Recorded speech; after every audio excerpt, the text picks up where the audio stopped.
तो हेलो दोस्तों, मैं आपका Pankaj sir, concept of physics bye Pankaj sir में सभी का स्वागत है। तो स्टूडेंट आप कैसे हैं? बहुत अच्छे हैं, ऐसा आप कहेंगे कि बहुत अच्छे होंगे। तो आइए, आज हम लोगों को जो टॉपिक पढ़नी है, मैंने आपसे कहा था कि हिंदी मीडियम के लिए आप यूं कह लीजिए कि एक लेसन आपका फिनिश हो गया। तो हम अगले लेसन पढ़ें। अगला लेसन की जो तैयारी कर रहे हैं उसमें हम लोग लेसन जो पढ़ेंगे उसमें लेसन की नंबरिंग हम कर देते हैं कि लेसन नंबर हम 2 पढ़ेंगे। एक्चुअल इसमें हुआ ये इस तरह का है कि ये गॉस थ्योरम को हम थोड़ा सा अलग कर देते हैं। बहुत बड़ा लेक्चर हो रहा था इसलिए कम कर दिए। तो आइए हम लोग इसमें जो लेसन नंबर 2 है उसमें हम लोगों को वैद्युत फ्लक्स पढ़ना है और गॉस की प्रमेय और उसका एप्लीकेशंस पढ़ने हैं। तो जो हम लोग स्टार्टिंग पोर्शन कर रहे हैं वो स्टार्टिंग पोर्शन में हम लोग पहले क्षेत्रफल सदिश जानेंगे। तो भाई क्षेत्रफल, इसमें हम लोगों को टॉपिक स्टार्ट करते हैं क्षेत्रफल सदिश।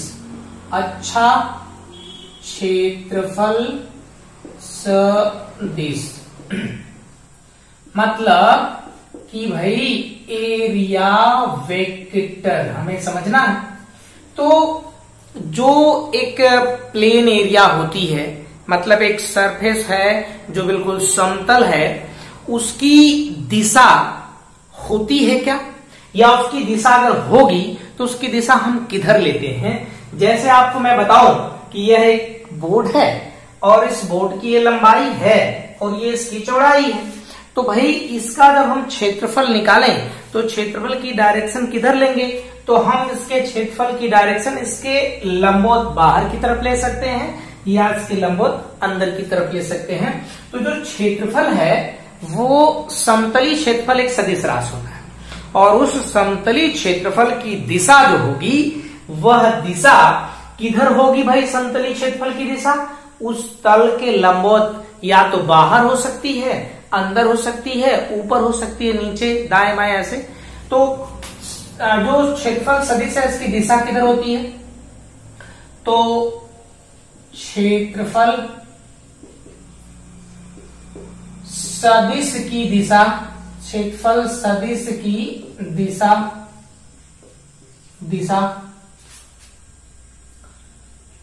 उस समतल पर खींची नहीं बल्कि खींचे गए अभिलंब की दिशा में होती, खींचे गए अभिलंब की दिशा में होती है। राइट, मतलब हम इसकी दिशा हमेशा किधर लेंगे, उस पर खींचे गए अभिलंब की दिशा में लेंगे। जैसे कुछ हम आपको क्षेत्रफल बताते हैं। जो अभी हम बता रहे हैं वो एक सिंगल क्षेत्रफल है, मतलब कि हम बात करेंगे दो विमीय क्षेत्रफल की। तो 2 विमीय क्षेत्रफल मतलब जिसमें x और y हो या y और z हो, मतलब 2 अक्ष होनी चाहिए, बस यही मैं कहना चाहता हूं। तो 2 अक्ष के अंदर हम लोग इसमें लेंगे। तो आइए 2 विमीय वाले में हम कुछ क्षेत्रफल को समझते हैं। जैसे कि आपको हमने इस तरह का एक क्षेत्रफल बनाया, ये ओके, इसकी दिशा किधर ली जाएगी, तो इसकी दिशा आप कहेंगे इसके लंबवत इधर हो सकती है या फिर अंदर हो सकती है। राइट, एक क्षेत्रफल इस तरह का लिया जाए तो बताइए इसकी दिशा किधर से किधर, या तो इसके लंबवत किधर, बाहर ऊपर की तरफ, या तो किधर नीचे की तरफ। मतलब हम दोनों तरफ में से किसी एक तरफ के ले सकते हैं। तो इसको दूसरे फिगर में हम समझते हैं। मतलब हमने यहां पर बना दिया कि इसकी इधर भी हो सकता है। एक इस तरह का एरिया बना दीजिए, इसके क्षेत्रफल की दिशा इधर हो जाएगी, या फिर इसके क्षेत्रफल की दिशा किधर हो जाएगी, आप कह सकते हो कि इसके क्षेत्रफल की दिशा इधर हो जाएगी। मतलब कि हमेशा इसके लंबवत हम लोग इसकी दिशा ले लेंगे। अब बात यह है कि अगर ये सदिश है तो इसकी दिशा को हम कैसे रिप्रेजेंट करेंगे। तो आइए देखिए, ये देखिए इसका जो क्षेत्रफल है उसको सपोज दैट ए और ये वेक्टर क्वांटिटी सदिश मान लो। यहां पर इसकी दिशा को बताने के लिए एकांक सदिश आएगा, एकांक सदिश।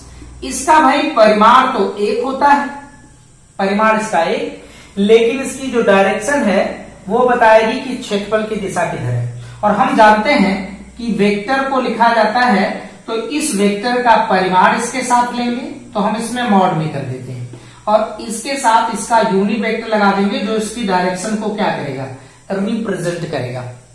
ओके, कुछ बातें और समझते हैं जो आपको फटाफट याद दिलाया जाए समतली क्षेत्रफल के लिए। अभी हम बात कर रहे हैं कितने बीमी के, 2 बीमी की। तो आइए देखा जाए कुछ और भी चीजें इसमें समझते हैं। इसे आप नोट कर सकते थे तो करना चाहिए। आइए, जैसे कि हम एक समतली क्षेत्रफल की बात करते हैं, ऐसे समझो कैसा है, बड़े मजेदार चीज हम बता रहे हैं आपको। ये मान लीजिए एक क्षेत्रफल है, राइट, एक्स और ये वाई और जेड। हम जानते हैं कि एक्स डायरेक्शन में एकांक सदिश आई कैप होता है और वाई वाले में जे कैप, के वाले में जेड वाले में के कैप। ओके, इनका कुछ नाम A B C D. Okay, इसे चलो ये स्क्वायर तो है नहीं तो इसकी लेंथ एल कर दें, ओके, इसकी ब्रेथ बी कर दें, है ना। तो इसमें से इसकी डायरेक्शन हमें बतानी है कि इसका क्षेत्रफल कैसे निकालोगे। तो भाई क्षेत्रफल सदिश कैसा होता है, तो यहां हम इसकी क्षेत्रफल सदिश निकालते हैं, क्षेत्रफल सदिश। ओके, क्षेत्रफल सदिश में अब समझिएगा क्षेत्रफल सदिश का मतलब क्या है। देखिए, जैसे कि अगर 2 राशियों का क्रॉस प्रोडक्ट हो, लाइक दिस, इस तरह का, तो क्रॉस प्रोडक्ट क्या बताता है, ए बी साइन थीटा, और इसकी डायरेक्शन को रिप्रेजेंट करने वाला एक वेक्टर है जिसे हम लोग कहते हैं आई कैप, ये बताता है इसकी डायरेक्शन किधर ली जाती है। जैसे मैं कहूं कि भाई ए इधर है वेक्टर ए और बी वेक्टर यहां है, ओके, ये इसके बीच का एंगल थीटा है। तो इसका जो क्रॉस प्रोडक्ट होगा, मतलब कि vector A cross vector B, वो किस डायरेक्शन में होगा, तो आप कहेंगे कि ये जिस तल में है, ये जिस तल में है उस तल के ठीक लंबवत दूसरे तल में यह ए क्रॉस बी होगा। ओके, उसी तरह अगर ये सदिश राशि है तो इसका भी, जैसे हमको इसकी ये वाली लंबाई, तो हमने इसमें vector A B cross vector B C कर दिया। ऐसा करने के लिए तो हमें क्या मिलेगा, देखिएगा ध्यान से। अगर हम इसका क्षेत्रफल निकालें तो इसका क्षेत्रफल यहां यल बी होगा, यल इंटू बी, इसके साथ साइन थीटा समथिंग आता, तो साइन थीटा यहां पर एक डायरेक्टली परपेंडिकुलर है, इधर चाहे इधर, तो साइन 90 का मान तो 1 होता है। यहां पर अब इसकी हमें दिशा बतानी। हमने बताया कि देखो ये किस प्लेन में रखा गया है, एक्स और वाई के तल के अंदर है, और इसका जो क्षेत्रफल की दिशा होगी या तो यह इधर बाहर की तरफ हो सकती है या फिर इस बोर्ड के अंदर हो सकती है। मतलब कि हम लोग क्या ले सकते हैं, के, या फिर माइनस के भी लिया जा सकता है, यल बी, और इसके साथ माइनस के हम लोग ले सकते हैं। ऑफ कोर्स ऐसा हो सकता है। एक और करके देखते हैं 2 डायमेंशनल में, समझिएगा, बड़ा मजेदार है, बहुत इंटरेस्ट है। तो आप इसमें देखिए, एक इस तरह करके देखते हैं, एक इस प्लेन के अंदर रखा गया है, इसमें स्क्वायर चलो लेते हैं, सपोज दैट इस तरह का ऐसा कुछ हो भाई, यहां पर एक्स कहां रहेगा, जेड, इनका नाम ए बी सी डी, इसे आप ए और ये सभी स्क्वायर, मतलब कि एक वर्ग है तो वर्ग के लिए हम लोग ऐसा कर दें। अच्छा, एक चीज और, ये चीज है, ये इसका जो क्षेत्रफल सदिश होगा, बताइए इसका जो क्षेत्रफल सदिश है वह किस दिशा में है, बताइए। तो हम पहले से ही अब समझ गए कि अगर ये इस तल में है तो इसका मतलब ये जेड वाला है, थोड़ा ऊपर, ये z वाला है और ये x वाला, तो ये तल के अंदर है। इसका मतलब कि जो इसके क्षेत्रफल की दिशा होगी या तो ऊपर हो सकती है या फिर नीचे। थोड़ा आराम से समझिए उस बात को, या तो किधर हो सकती है, ऊपर हो सकती है, या फिर किधर हो सकती है, नीचे हो सकती है। राइट, ये दोनों तरह का हो सकता है कि नहीं हो सकता है? बिल्कुल हो सकता है। तो आइए इस तरह का कर लेते हैं भाई। तो इसके क्षेत्रफल को फट से निकालिए, a into B, a into A, B नहीं होगा, ओके, a इंटू ए हो गया। इनकी डायरेक्शन बोलो, y वाले में कौन होता है जनाब? j होता, इसमें हम j दिखा देते, j कैप, या फिर इसी को हम क्या कर लेते, इसको तो स्क्वायर हो गया, माइनस j कैप दिखा सकते थे, है ना? ऊपर दिखा दीजिए चाहे नीचे दिखा दीजिए, ऐसे हम लोग इसकी डायरेक्शन को बताते हैं। एक आध और कर सकते हो आप, चलो बहुत मजेदार है, थोड़ा नोट कर लिया करिए हमारे साथ ही भैया।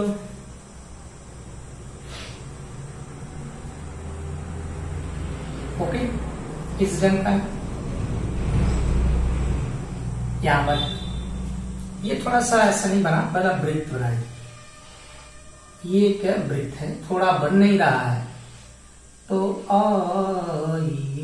ये वृत्त, इसकी त्रिज्या r है और ये किस प्लेन के अंतर्गत है? y और z में, और ये कौन सा है? x। आइए इसकी डायरेक्शन करते हैं, थोड़ा दिमाग लगाओ। लगा लिए 1 2 3 4 5 6 7 8 9 10 10 10 कर लिए। आइए इसकी डायरेक्शन हम किधर किधर ले सकते हैं? ये y और z प्लेन के अंदर है, तो या तो इधर हो सकता है या फिर इधर हो सकता है ना? तो इसका क्षेत्रफल क्या होगा बताओ यार? इसका क्षेत्रफल तो पाई आर स्क्वायर होता है, रिंग एक तरह है, लेकिन इसकी डायरेक्शन बताने के लिए हमें किधर जाना पड़ेगा? x की पॉजिटिव डायरेक्शन में, तो i कैप हो जाएगा, या फिर x के नेगेटिव डायरेक्शन में, तो क्या हो जाएगा भाई? यहां पर माइनस i कैप हो जाएगा, है ना? तो ये रहा सब जो है ये 2 डायमेंशनल फिगर के लिए हमने समझा। अब आते हैं, इसे बढ़िया सा आप नोट भी कर सकते हो, कर लिए। अब आते हैं हम लोग एक 3 डायमेंशनल में। आओ भैया 3 डायमेंशनल में समझा जाए। ये सब क्या है सर? ये ही तो फिजिक्स है। 3 विमी मतलब कोई एक ऐसी चीज हो कि वो 3 डायमेंशनल हो, जैसे गोला 3 डायमेंशनल है, तो गोले की डायरेक्शन हम लोग कैसे करेंगे? देखो भाई, यहां पर इस तरह का गोला है। अच्छा, इस तरह का गोला बन गया। गोला मीन्स गेंद, बॉल जानते हो, तो यहां मैं गेंद लिख दूं। अब थोड़ा ज्यादा सा सुटेबल होगा। इसके यहां पर पोर्शन यहां कट कर दिया गया, खचू हटा दिया गया, इस तरह का ये बन जाएगा ना। अब बात रही इसके एरिया की, तो इसका जो भी एरिया होगा, जितना भी समथिंग आएगा, छोटा एरिया बड़ा एरिया, इसका एरिया बड़ा छोटा होगा तो इसको हम चलो डीए कह देते हैं, छोटा सा एरिया डीए हो जाएगा। लेकिन इसकी डायरेक्शन किधर लेंगे? तो इसकी डायरेक्शन इसके परपेंडिकुलर बाहर लेंगे। जैसे बाहर कहने का मतलब, अगर यही पोर्शन हम यहां लेते तो यहां पर, तो इसके बाहर हम ले लेते ना। तो अगर कोई 3 डायमेंशनल है, आप अभी तक कह रहे थे कि अगर 2 डायमेंशन में होगा तो बाहर भी हो सकती है, अंदर भी हो सकती है, ऑफ कोर्स हो सकती है, लेकिन हम यहां पर क्या करेंगे? हमेशा बाहर की तरफ ही इसकी डायरेक्शन को लेंगे। तो इसी तरह और भी बातें समझ लीजिए, जैसे कि आप यहां देखें, इस तरह का एक हो, और ये 3 डायमेंशनल एक हम लोग बनाते हैं। इस 3 डायमेंशनल में ये इस तरह का हो, ओके,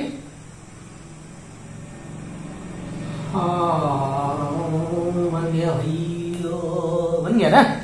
तो अगर ये 3 डायमेंशनल में बनता है तो भाई इसको हम किस, ये देख लो, समथिंग आप कर सकते हो यार, एक्स वाई जेड, इनका अलग अलग आप क्षेत्रफल करो। जैसे हम ए बी सी डी, इसका भी कुछ नाम लिख लो, EF G और ये मूल बिंदु है O है। अगर हम बात करें ABCD के क्षेत्रफल की, तो ABCD का क्षेत्रफल ऐसा है ऊपर का, लेकिन इसकी जो डायरेक्शन होगी वो किधर लेंगे, बाहर की तरफ।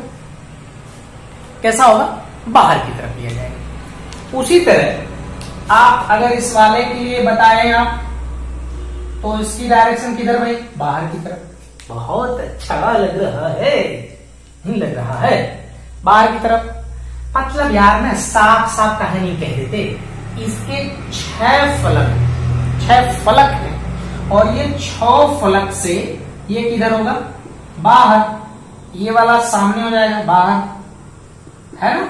उसके पीछे एक है जो ये वाला दिख रहा है, ये इसके लिए भी किधर, बाहर।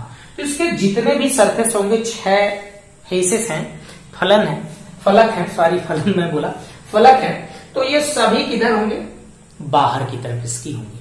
तो आपको ये बात समझ में थोड़ी मोड़ी आई कि अगर 1 डायमेंशनल हो गया, सॉरी 2 डायमेंशन हुआ, तो 2 डायमेंशन में हम लोग या तो बाहर की तरफ ले सकते हैं डायरेक्शन या फिर अंदर की तरफ। लेकिन अगर ये 3 डायमेंशनल हुआ चित्र, तो 3 डायमेंशन में जिस सरफेस की हम बात करेंगे उसके लिए जो एरिया वेक्टर होगा यानी क्षेत्रफल सदिश होगा, उसको हम हमेशा किधर लेंगे, बाहर की तरफ लेंगे। ओके, ऑफ कोर्स समझ आया। अब आते हैं हम लोग क्षेत्रफल सदिश हो गया। अब आप घनकोण बताएं, तो घनकोण क्या होता है, इसके लिए हम आपको समझाते हैं। देखो भैया, घन कोण, इसको हम लोग कह देंगे कि ये है solid angle, solid angle. Okay, solid angle का मतलब भाई कि अगर हम एक गोला बनाएं, गोला, क्योंकि गोला हम इस बोर्ड पे नहीं बना सकते, कहते हैं यार क्या पढ़ा रहे हैं, गोला बन सकता है बोर्ड पे, ना बन सकता है ना, कैसे बनेगा भाई गोला, मान लेते हैं, फिजिक्स में माना बड़ा चलता है, मान लिया ये, मान लिया वो, तो यहां पर इसका सेंटर है, ये गोला है। गोला बोले तो इमेजिन करो, कल्पना, वो गेंद एक होती है, गेंद एक गोला। अच्छा, तो वॉलीबॉल क्या है, वो भी गोला है ना। पृथ्वी वो भी गोला है। ऐसे यहां पर ये गोला है, तो थोड़ा हम लोग टिक टाक टिक कर ले, इसमें टिक टाक कर ले। अब अगर इसमें हम टिक टॉक कर लिए, तो भाई जरा सा सोचो कि इसके सेंटर O से एक छोटा सा पोर्शन हम इसमें काटते हैं, लाइक दिस, ऐसा है ना।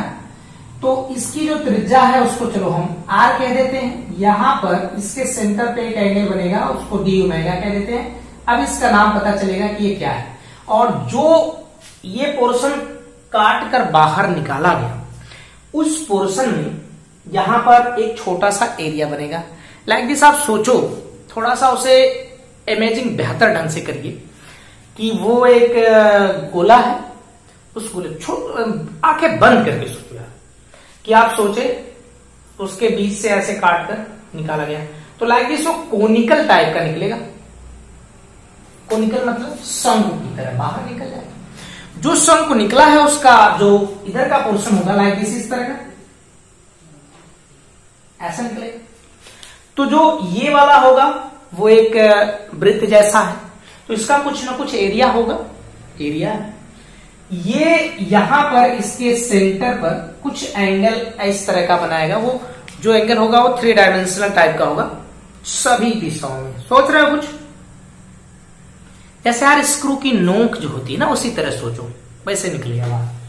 अच्छा, तो इस छोटे से भाग में इसके केंद्र पर एक कोण बनाया होगा, इस कोण को कहते हैं हम लोग घनकोण।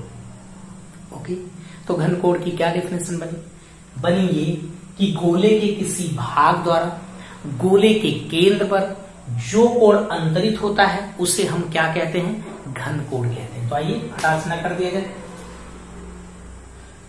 गोले के किसी भाग भाग द्वारा गोले के केंद्र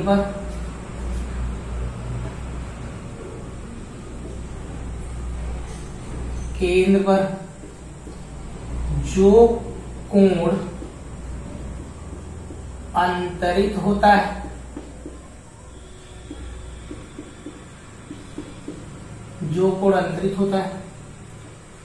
उसे घन कोण कहते